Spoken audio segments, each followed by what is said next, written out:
Okay, hello everyone and welcome to Student Spotlight. This is a series of recorded conversations with graduates from a range of programmes at Manchester School of Arts. This is to coincide with the digital showcase celebrating the class of 2020 called In Progress. I'm joined by Nicholas Delap, James Collar and Krystina Tyrtania from Fine Arts. Thanks all for being here. Can we start with you each introducing a bit about yourself and talking about some of the work that you've submitted for the digital showcase? Nicholas, do you mind if we start with you? Yeah, sure.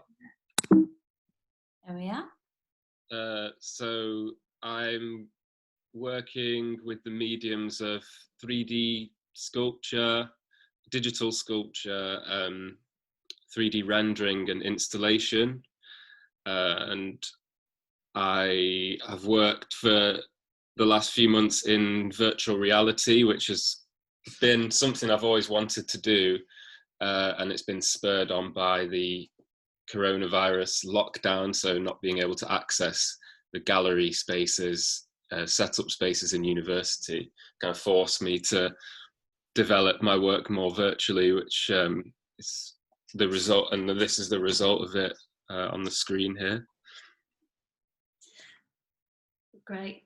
And the title of the work is called Epiphyte. Could you just say a little bit about what that means? So an epiphyte is a organism that grows on a plant, but it's kind of the opposite to a parasite in that it doesn't harm the host plant that it grows on. And you'll find, like, if you walk in the woods and you'll see lots of like ferns and things growing on trees at this time of year, and those are epiphytes, and that's kind of what inspired the work that I did for the degree show. Right, we'll try and have a look at the work here. So this is obviously a YouTube link, but I'll just try turning it down. But the actual experience is a VR, so people can kind of access this through their own laptops? Yeah. So it's a virtual installation. You can use a headset, or you can just look at it on a computer. So it's like a virtual sculpture in a virtual space. Great, thank you. And then I just was really interested in your, I found this on your website. So this is a mock-up of how you imagined your degree show installation to be. Yeah. So, and it's kind of great that you've got these skills to be able to kind of realize that. Did you find that process useful? Yeah, it was really helpful to be able to kind of mock up ideas before I was able to try them out. I mean, when I made this, I didn't know that we were going to be closing off the school, so I used this as a means to kind of try out ideas, because the whole process of getting like all the screens and projectors and booking the space out, can be quite limiting. So And your kind of skill set of 3D rendering and using that software, has that been something that you have developed more recently, or is that something that right from the start of your course you kind of knew that this was your medium that you wanted to work? I mean, I started on the foundation course, and that's when I got into it really. I came to Manchester School of Art just working in video and projection, and I always wanted to learn how to do 3D rendering. So when I started foundation, I found that I had like the time and space to be able to learn something new like that. Yeah. Great. Thank you very much, Nicholas. James, would you mind introducing your work and a bit about yourself? Yeah, so my name's James, and I'm currently looking at the pleasure in looking at things that maybe aren't like we shouldn't.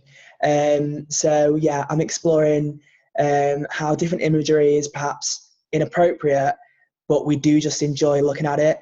So I've really been playing with that by distorting and warping different figures in my paintings, messing with the composition and the colour, just to basically play with it and see if you can make something that is perhaps uncomfortable, enjoyable to look at. Yeah, it's also about using the body to guide your eye around the canvas as well. So the elongating of body parts and stuff to navigate your way around the canvas.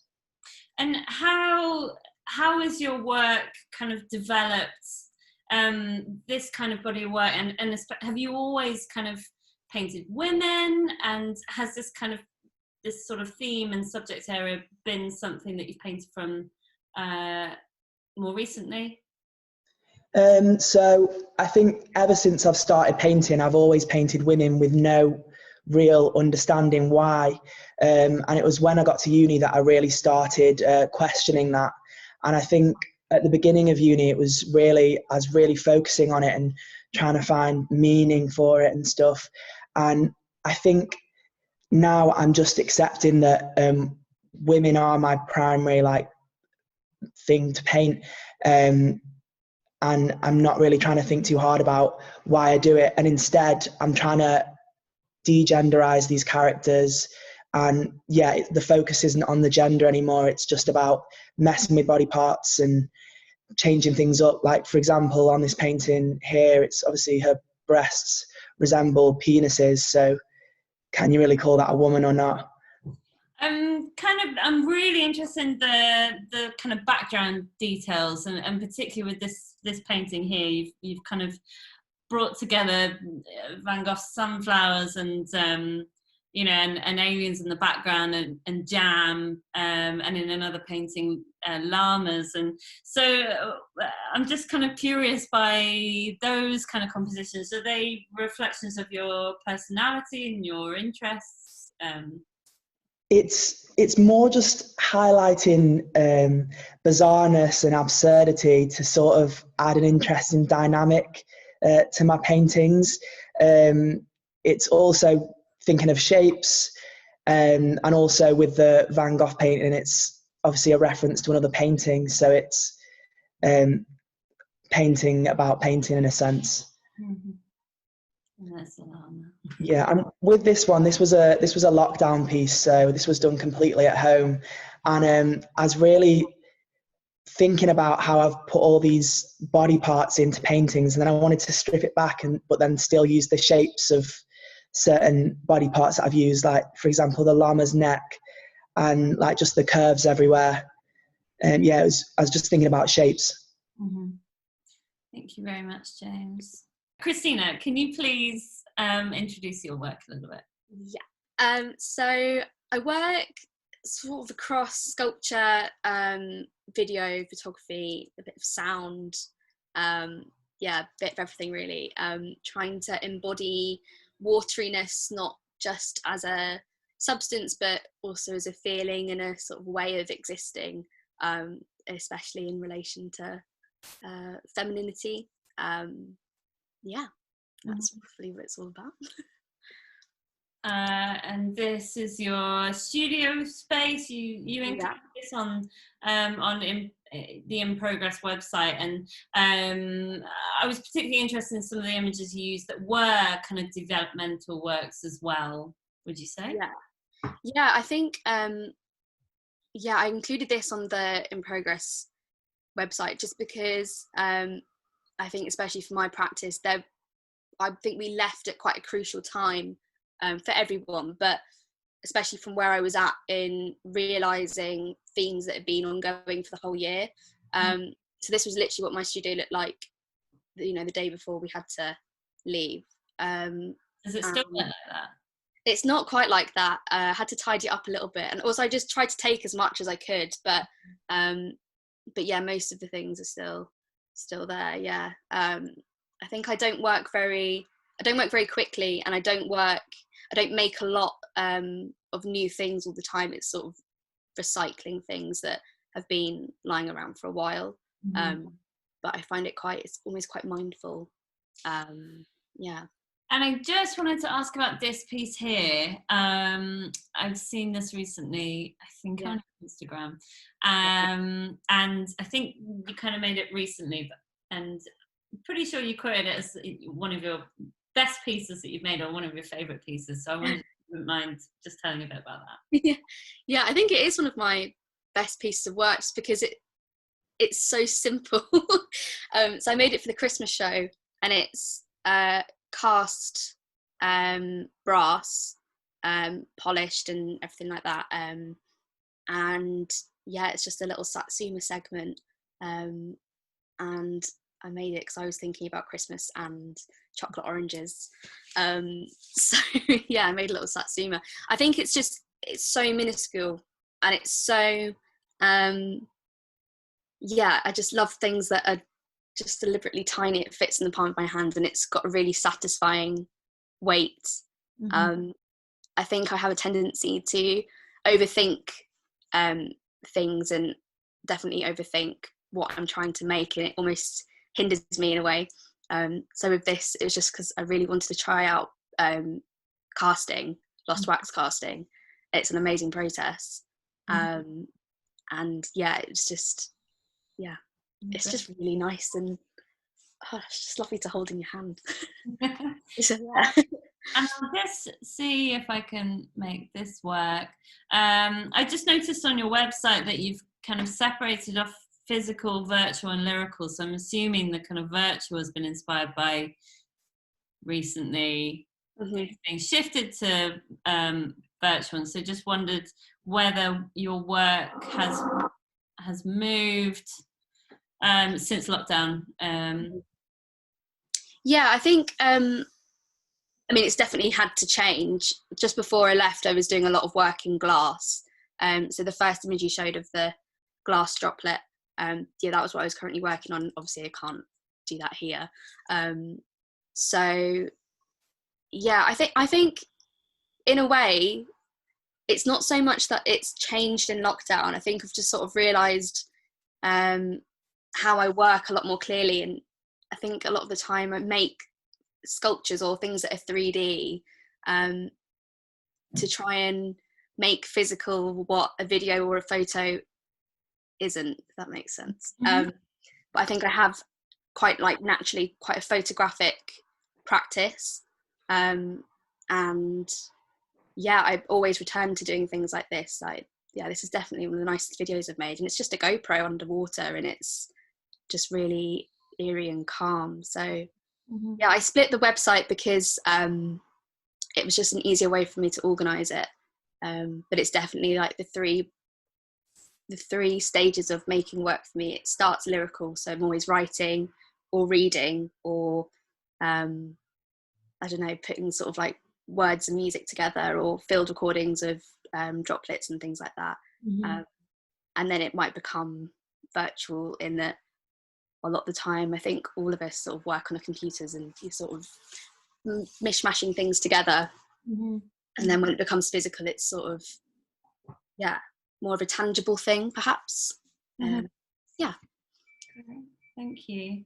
Well, I have some more kind of general questions, and I suppose first of all, I just wanted to ask about your studio spaces and whether you use them regularly, and what and if that was important to you, the studio space.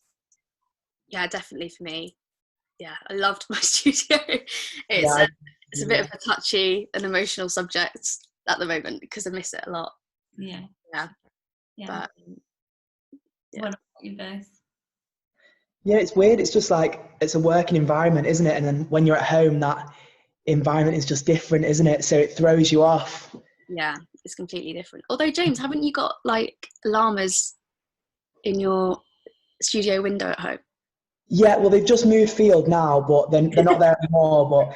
But I've been kicked out of that studio because of like planning and stuff. So I'm currently working out of my living room. So it looked so grand. It was like skylight windows and yeah, it's a little new build we've got outside. I've made it look better online. And now I get the connection with the recent painting. Yeah, I basically have loads of alpacas outside. Nick, you're muted. can we just unmute you? Because I think Oh yeah. you were... Sorry, someone was drilling in my house. Did you have something to say about studio?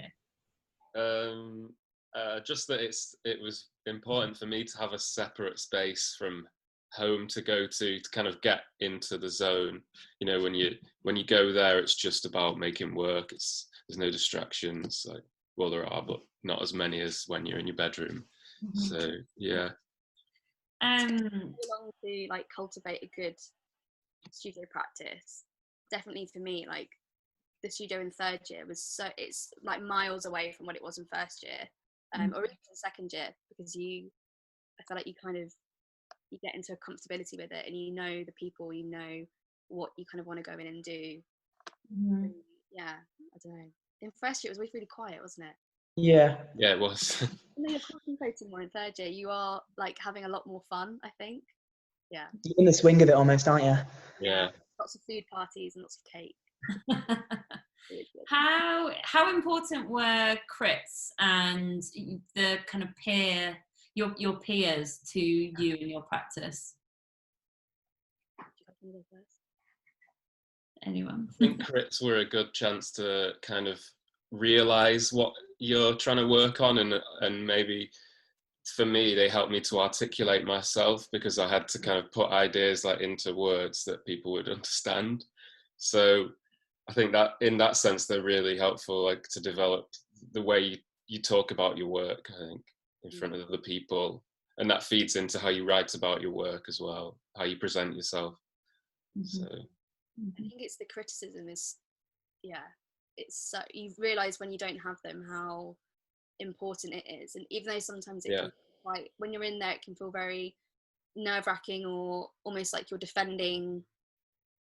not defending yourself, but you're defending something that you've spent a lot of time on, so it can feel quite personal when you don't then have that same thing outside. You feel quite lonely in a way. I thought I'd say that about crits, because they can be really full on. 6 hours, just you don't even understand what you're saying anymore. So 6 hours. The longest one I had was 6 hours of like a half-hour break. That was mega. Easy. Yeah, I really liked because you'd make something and there'd be aspects of it that you wouldn't even realise that are being highlighted, and I just really missed that everyone had an opinion, and it would just help you realise and understand for when you go to do your next piece. Yeah. I did try to do a Zoom crit. Oh yeah. Like part of the Zoom crit group, but we just ended up getting on there and moaning about lockdown, because because it was like a mourning process. We just didn't want to even touch that memory of what we used to do. I'm just wondering if you can kind of look back over the 3 years and whether there were any kind of pivotal moments for you in terms of your practice, and if it was something that kind of shifted your work in another direction.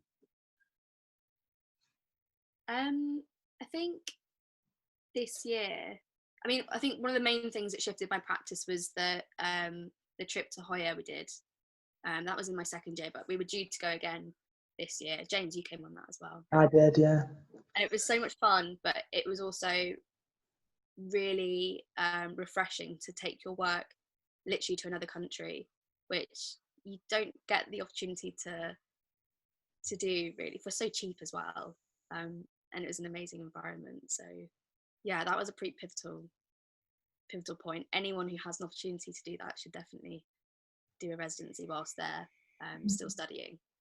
I think it was so different to take what I'd been thinking about in Manchester. So a lot of it's thinking about ecology for me, and environment, and things that aren't maybe as close to me in Manchester as they are literally in the middle of a desert, because Hoya is it's a completely arid landscape. So thinking about like wateriness in a landscape like that used to be submerged under water, it just made me think about it in a completely different way. And the owner of the place is an artist as well, so it's just having these constant discussions and it being really casual and natural, that you're just there and you're all thinking and you're all talking about your work, and I gained so much confidence on that trip. And it was just a lot of fun as well. It made you really appreciate your peers and made a lot of us a lot closer, I think, which then helps you articulate yourself and your work when you then get back to the studio and can start solidifying what you were thinking about there. Yeah. I'd say the same thing about the Erasmus exchange, putting yourself in a different country, and almost having no links to anything back home, and just making work in a completely new setting is really, really kind of crucial to your development, I think. Where did you go? I went to Holland, to Rotterdam. So, yeah. That's good. About you? Pardon? Anything to add, James? Yeah, I was really trying to think about what pivotal moments I've had, but I really just think it's been a slow and steady progression. Like, just all the information I've received and all the advice off tutors and peers has just slowly built up this journey of progression. And it's not really necessarily pivotal points, but it's just slowly building up to becoming better. And speaking of tutors and advice, and I know that you have a number of artist talks weekly, and there's kind of Whitworth talks available too. Have you received any particular advice that has been kind of very important to you and that you'll take away with you? Or any artist talks that particularly inspired you? The first artist talk that I had in first year was from Badir Williams, and that will always stick in my mind just because it was so bizarre and just it's actually unlike anything I've sat through throughout these 3 years. And I think that will always stick with me just because it really taught a lot of us to just have fun, which is the most important thing at art school. I think is just don't worry about any of it, or don't worry about solidifying any ideas, because realistically you're going to leave and still not really know exactly what path you're on, but that's completely fine. You just need to have a good time and make the most of it whilst you're in that setting, because there's no place like it. And I think the same with all the tutors. Big shout out to Andrew Lakin, who's been just the best tutor to go to for advice when you're having a wobble, because he'll just be like, can I swear? He'll just be like, fuck it, who cares? Just fuck it. Just do what you want. Just have fun. Play. And you're like, okay, yeah, that's fine. I'll do that. Okay, cool. I think that's the most important advice, is just play and have fun, and then the good things will come eventually. Maybe not in 3 years, maybe in 6 years, but they'll come. Yeah. What an intelligent guy. James and Nicholas, do you have anything to add to that? Any talks or anything? It's weird because I feel like I've got none in particular, but I feel like it's just all the knowledge that I've been fed it just slowly alters how you feel about certain things, and it just builds and points you in a direction almost. So similar to the question before, it's like I don't want to pinpoint anything apart from the experience of art school as a whole. Also, there's so many as well. Yeah. An artist talk every week for 3 years. I couldn't even name all of the talks we've been through. Golden talks as well. So it's just so many to remember. So many, it goes too quickly. Cool. Well, all right, let's spin it around. What advice would you give to yourself as a squeaky clean fresher, day one at art school? Is there anything that you would do differently? Don't worry. Don't worry. Don't worry. It'll be okay. No one's looking at you. No one cares what you're wearing. Like, just don't worry. Yeah, I think it's nerve-wracking when you come. I did a foundation, but it was still, I thought I'd be really prepared, but moving to a big city and being in a place that feels it did feel quite intimidating, but you soon realise that everyone feels the exact same. So just talk to people, put yourself out there, and yeah, don't worry. Yeah, I think that's fine. And don't drink too much.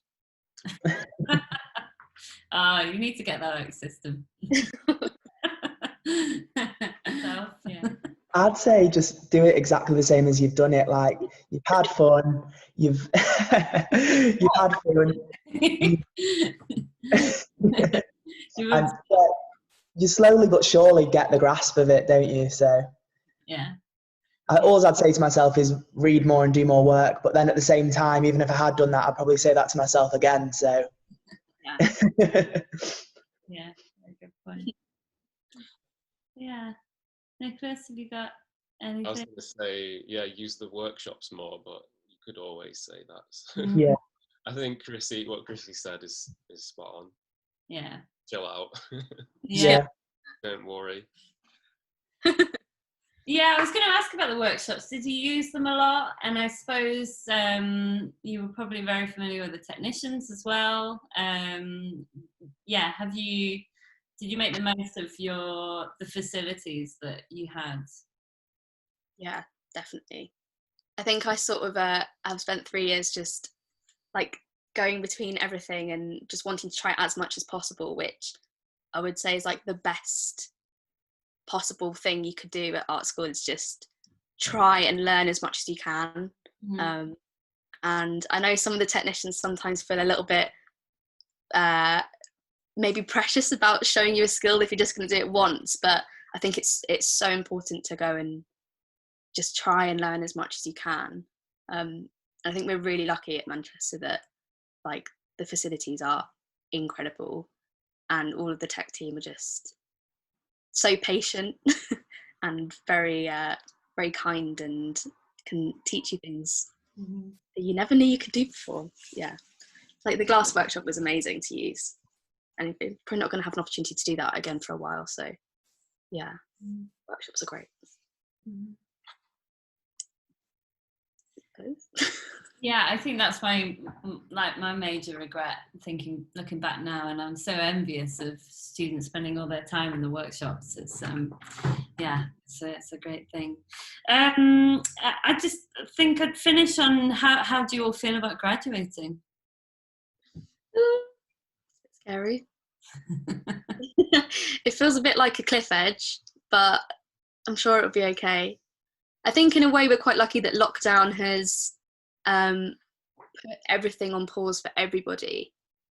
So even though a few of us are managing to find sort of arts jobs, there isn't a lot about, and that's kind of okay for the moment to take stock and maybe just concentrate on paying off a bit of debt and just getting a bar job, and just, do you know what I mean? Just not worrying for the moment about having to be on your life path straight away, because realistically a lot of things, especially with the art sector, is like pretty locked down at the moment, and probably we won't be starting up anytime soon. So yeah, it's an odd time, but literally everyone's in the same boat, so it's kind of comforting in a way.